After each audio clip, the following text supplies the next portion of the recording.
Okay, ang next step natin ay tatanggalin yung cover. Pagkatapos makikita mo dyan yung battery. Pero wag mong tatanggalin yan kasi baka pumutok. Wag mo rin ibabalik kasi puputok talaga. May lagnat ang baby mo? Hala, baka kung ano-ano pinapainom mo dyan, ha?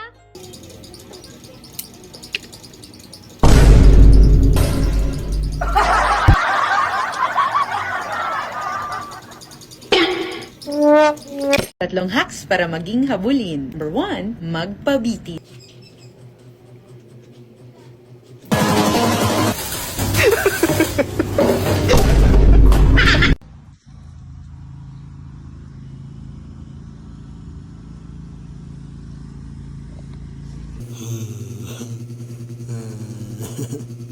Ayan, sa mga gusto ng pangulam dyan guys, ito yung location natin.